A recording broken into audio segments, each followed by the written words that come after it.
नमस्कार दोस्तों। News time में आपका बहुत बहुत स्वागत है। दोस्तों, भारत के एक बहुत बड़े हिस्से को अर्थव्यवस्था में हो रहे बदलावों का, दुनिया में हो रहे बदलावों की कोई चिंता नहीं है। उसके ऊपर डिस्कशंस नहीं है, कोई चर्चाएं नहीं है, कोई चिंताएं भी नहीं है। अब जैसे कि कल पिछले एक दो दिन में जो टैरिफ की बात हुई है, सारी की सारी दुनिया में काफी हद तक हंगामा मचा है। हो सकता है टेलीविजन न्यूज मीडिया के ऊपर, सोशल मीडिया के ऊपर काफी हंगामा रहा हो, लेकिन जब आप यंगस्टर से बात करते हैं तो वहां पर इसकी चर्चा ही नहीं है। उनका लेना देना नहीं इससे कुछ। मेरी भी काफी लोगों से बातचीत हुई इस बारे में, और मैंने ये पाया कि अ, इन मुद्दों के ऊपर तो कोई बात भी नहीं करता है। मतलब कोई चीजें महंगी हो जाएंगी, इंपोर्ट एक्सपोर्ट की वजह से हमारे जीवन पर प्रभाव पड़ेगा, तो इस पे चर्चा ही नहीं है। अगर आप किसी रेस्टोरेंट में चले जाएं, किसी कैफे कॉफी डे में चले जाएं, या मैकडोनल्ड्स KFC में चले जाएं, और कोई यंगस्टर्स का ग्रुप बैठा होगा, या कहीं भी किसी और जगह पे कोई यंगस्टर्स का ग्रुप बैठा हुआ है, आप गौर से उनकी बात सुनिएगा। जब थोड़ा सा अगर आप पास बैठे हैं तो जब सुनने की कोशिश कीजिए वो किस विषय पर बात कर रहे हैं। वो भारत की अर्थव्यवस्था पे बात नहीं करेंगे, बढ़ती महंगाई पे बात नहीं करेंगे, नौकरी पे भी बात नहीं करेंगे, बेरोजगारी पे भी बात नहीं करेंगे। हाँ, उनमें से कोई एक आधा अगर ऐसा होगा जो कहेगा मेरा जॉब छूट गया, तो उसके बाद में 3 आदमी कहेंगे छूट गया, कोई बात नहीं, नेक्स्ट मंथ मिल जाएगा ना, कोई और मिल जाएगा, क्या फर्क पड़ता है। अगर लोगों को एक गिग वर्कर के तौर पे भी जॉब मिल जाता है, Amazon, Flipkart, Swiggy, Zomato, Blinkit, 7 8 10 हज़ार रुपये महीना मिलता है तो खुश है उसके अंदर। वो ये बढ़िया है, पैकेट ही देना है, सारा दिन क्या करना है, दुकान से उठना है, घर में जाना है, पैकेट दे के आ जाना है, क्या फर्क पड़ता है। 10 हज़ार रुपये आ रहे हैं ना जेब में, बहुत है, उतने काफी है। पैसा बचाना तो है नहीं, तो सेविंग का कोई दिक्कत नहीं है, तो सेविंग के बारे में बात नहीं करते कभी। वो बात किसके बारे में करेंगे कि नौकरी नहीं है, नहीं उसके बारे में बात नहीं करते कि नौकरी मिल जाएगी, CV डाल दे, उसको डाल दे, उसको डाल दे, उसको डाल दे, अच्छा कोई बात नहीं, अभी तो बाद में मिल जाएगी। वो बात करेंगे अरिजीत सिंह का कंसर्ट है तो वहां जाना है, इस पे बात होगी, क्या गाता है, नया गाना सुना तुमने, कितना बढ़िया गाना है, कितना दर्द है उसमें।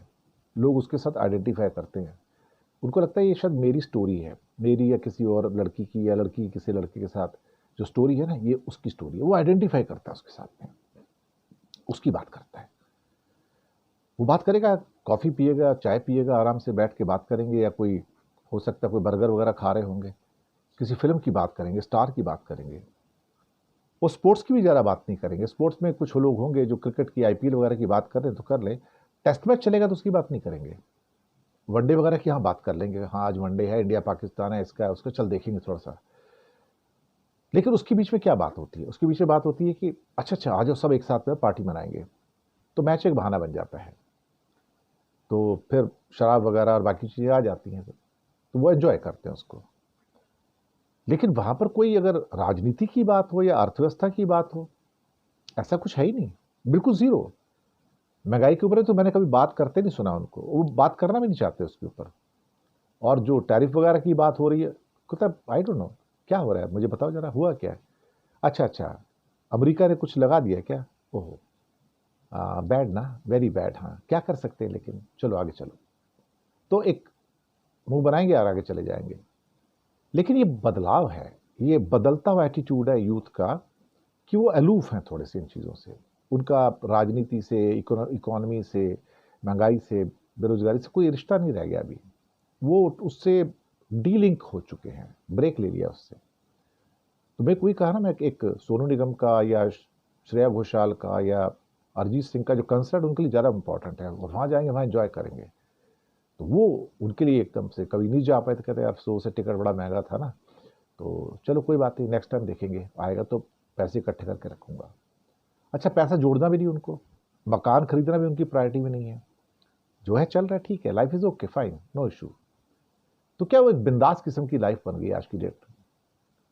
तो एक आम भारतीय पे, हो सकता है 35 40 से ऊपर के जो व्यक्ति हैं, 40 45 से ऊपर के हैं, वो शायद थोड़ा बहुत सोचते होंगे इस बारे में, लेकिन 40 के नीचे तो कुछ सोचता भी नहीं है।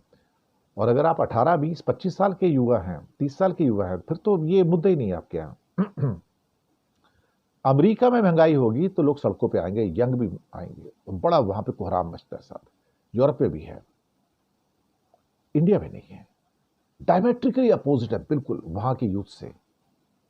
ये ये हैरानी वाली बात है एक्चुअली, कि जो अमेरिका का यूथ जो सोचता है या यूरोप का जो यूथ सोचता है, उससे बिल्कुल अपोजिट इंडिया का यूथ सोच रहा है।